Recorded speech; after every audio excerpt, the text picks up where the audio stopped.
Ayun, isang maganda at makulimlim na umaga sa inyong lahat. Ngayon po ay araw ng linggo, ikawalo sa buwan ng Pebrero 2026. Ang oras po natin ay alas 9 ng umaga. Sa kasalukuyan, nandito po tayo sa Aguinaldo Highway, particular dito po sa Barangay Biga 2, Silang Cavite. At update po natin ito sa inyong itong kalak sa inyo mga kabayan, no? Mga bossing. Dahil matagal-tagal tayong walang update dito. Ito na po yung traffic light kung saan dito nga po yung entry exit ng kalak sa ngayon, no? Yung pupunta ng Binyan area. Yan, tago na tayo. Dito yun. Yan, mapasok kayo dyan. Pero yung pong entry niya na papunta po ng Kawit o papunta ng General Trias, dyan din pala. So papasok kayo dyan, makita nyo naman yung ating drone shot. Yung paglampas ng toll plaza, mayroong paikot dyan sa gilid. Ayan, no? Pakanan. So ibig sabihin, entry po yan papunta ng Kawit area, diyan sa Cavite rin, no? Diyan sa General Trias, particular sa may Governor's Drive, no? Tapos ito po yung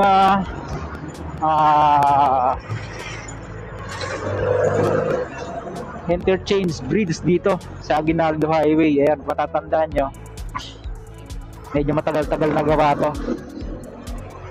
Silipin natin, ha. Wait lang, kasi wala pang bakod dito sa kabila. Sa kabila may ano na may bakod na dito wala pa. At mapansin po natin kahit linggo, ayan, may mga gumagawa, no? May mga signages na. Ito po yung toll plaza. Ano naman yan, exit lang yan pag galing ng Governor's Drive. Exit yan papunta dito sa Aguinaldo Highway. Ayan nyo, exit nya, wala pong entry yan. Kasi nga yung entry nandun sa pinanggalingan natin, no?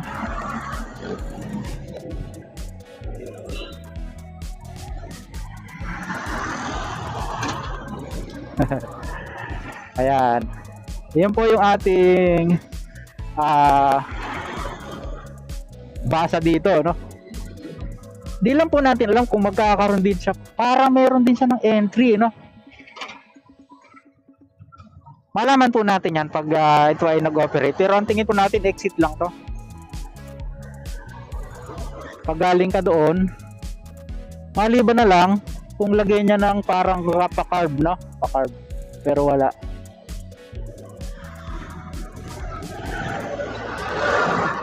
So, pabaybayin po uli natin itong Aguinaldo Highway. Kakanan tayo dyan sa Barangay Biluso.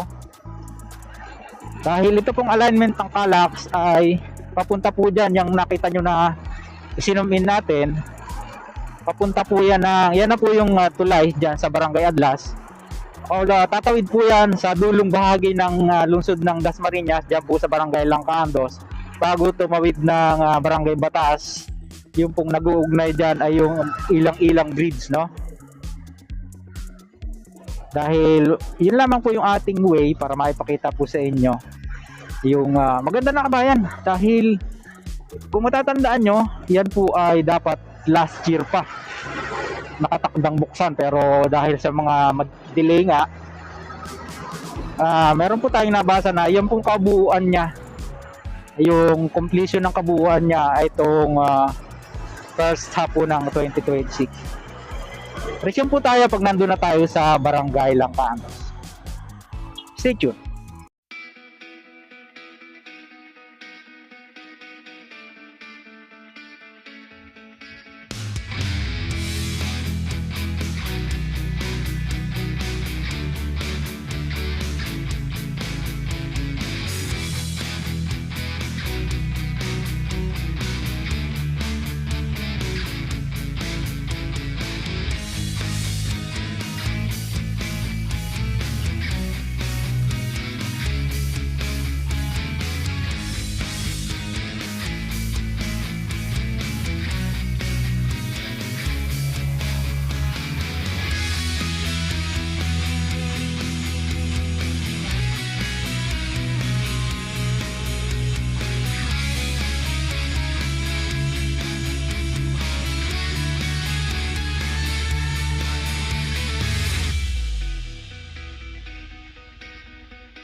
Ayun, nandito na nga po tayo sa Barangay Langkaandos. Sakop na po ito ng lungsod ng Dasmariñas.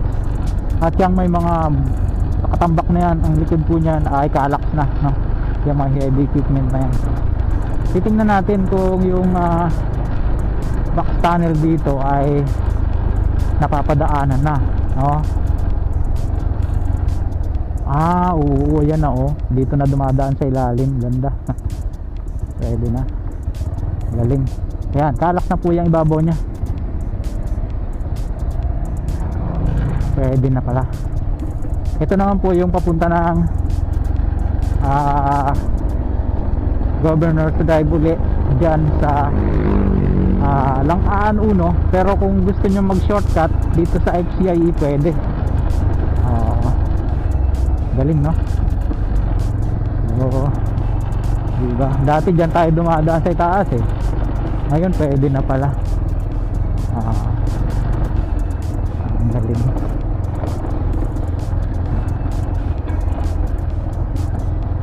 Tapos yung way po na yan, patawid na yan dun sa Barangay Batas.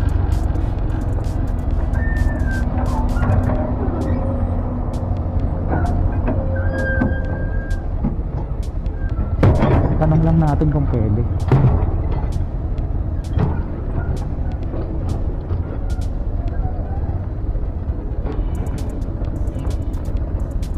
Parang hindi.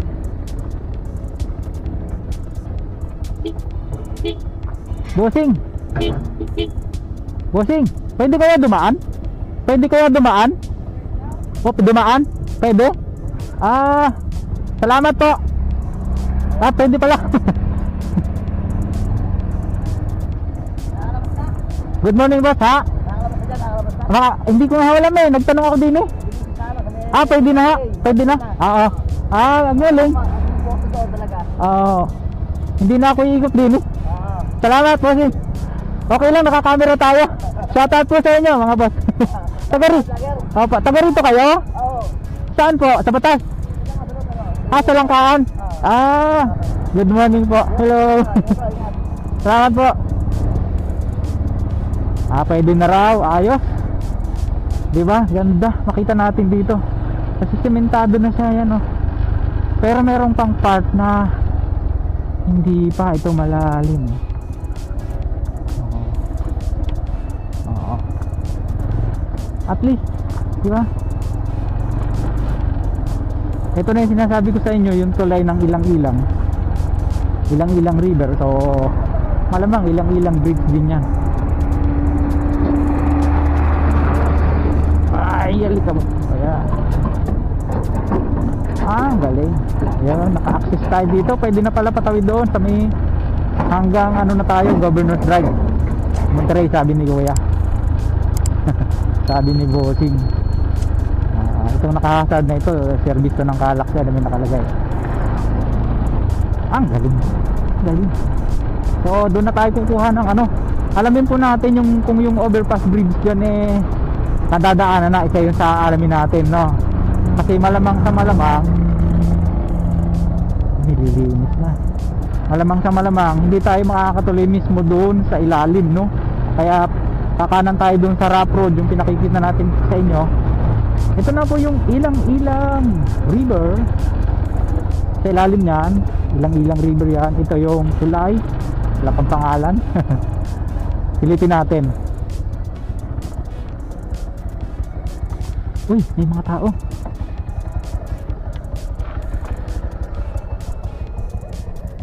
Yun, nangunguryente sila, oh. Yan, dyan po dati dumadaan sa ilalim. Yan, oh. Diba? Halino ng tubig.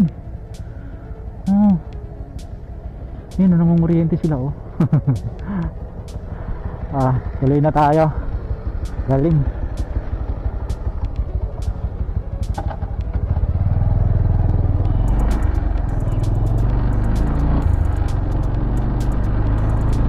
Dito mayroon na din siyang lane separator, itong concrete barrier. Yan, oh.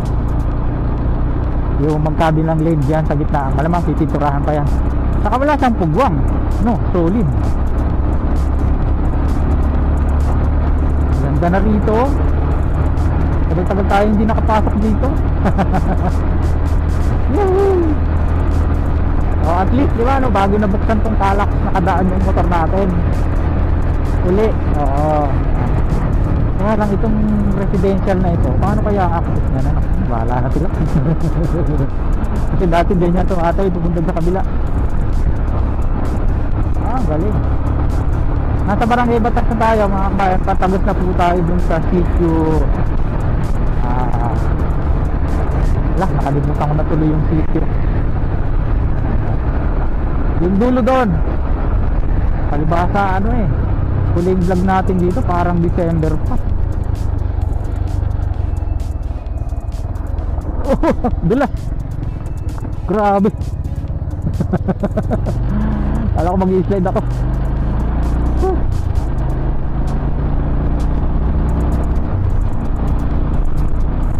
Wala, mampun patay.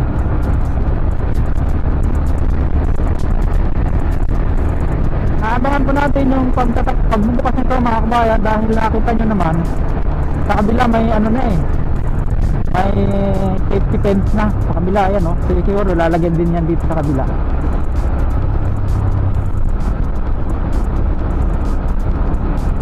Yan yung sinasabi ko sa inyo na overpass bridge. Oo.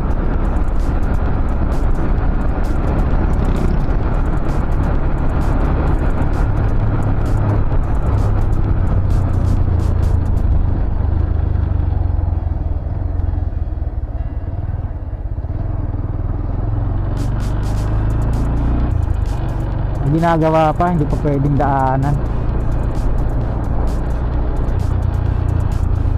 Uy, mali ang pasok natin kasi may harang. Ito yung safety pin. Tapos lalagyan niya ng mga reflectorize. Maambun na kabayan, paano tayo mag-drone nito. Dito pala. Ayan.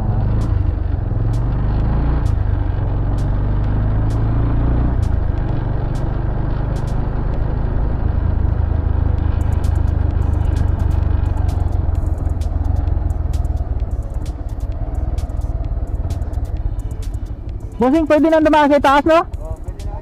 Ayos, ayos. Thank you. Ganda na. Pwede na pala. Eto, pag ano, dito agad na simento, tinabot ng tagulan, pero tingin ko, ayan, ito na yung magiging service road, yung papasok at palabas ng Adlas, ay ng Barangay Batas. Oo, ayun, may nakita tayong tricycle. Ang galing. Ang galing. Yeah.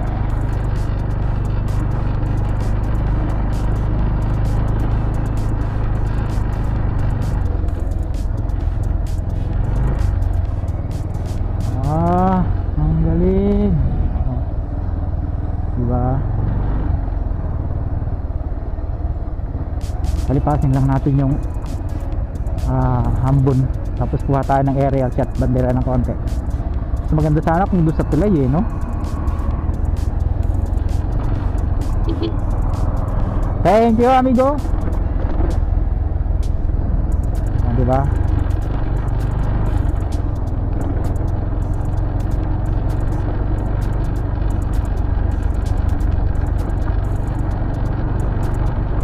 Maganda yung daan yan kasi nga hindi man nag-uulan.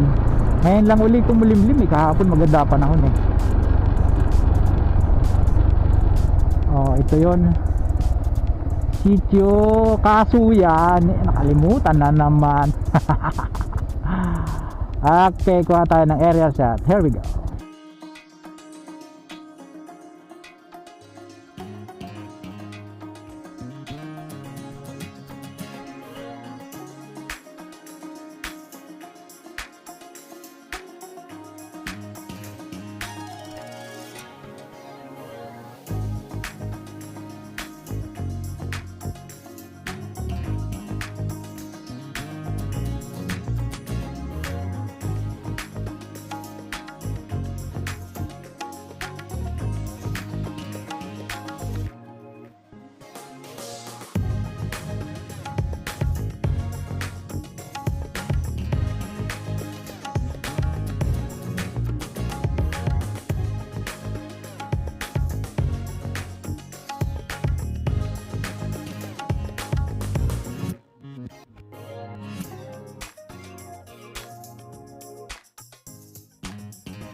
Ayan, nandito na tayo uli sa may Maisan. Ayan, no? Ganda, no? Hindi na natin pinakita yung daan na rough road kasi maganda naman siya. Tapos lalabas na tayo ng Governor Drive dito sa Sitio de Fuego, Barangay San Francisco. Hindi natin masyadong napahayon ng medyo malayo-layo yung drone, pangit yung location natin.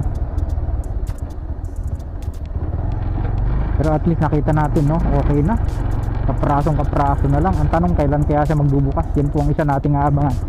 May haba po itong 8.64 kilometers yung segment na yan from Silang Aguinaldo hanggang dito sa Governor's Drive Interchange, mga kabayan, no? Ayan, pagka kumanan papunta po ng Dasma yan, pag kumaliwa papunta ng 13 Martires. So dito tayo, kakaliwa tayo dahil babaybay natin yung susunod na alignment niya, yung papunta ng Gentry.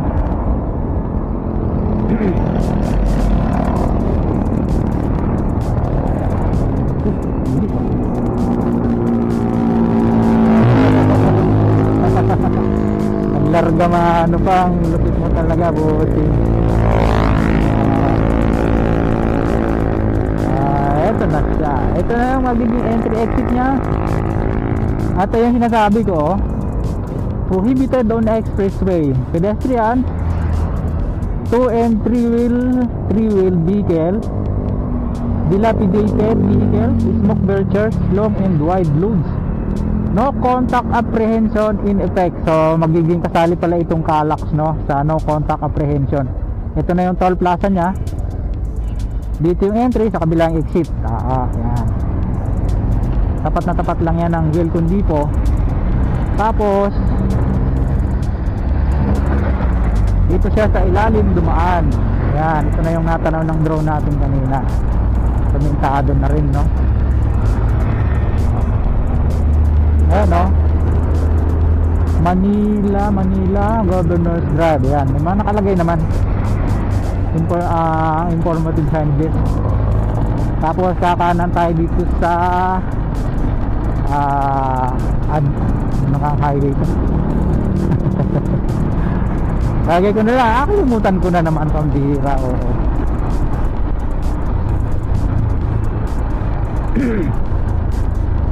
Nakanan tayo dito, lagay ko na lang po sa screen. Nakalimutan ko na naman yan.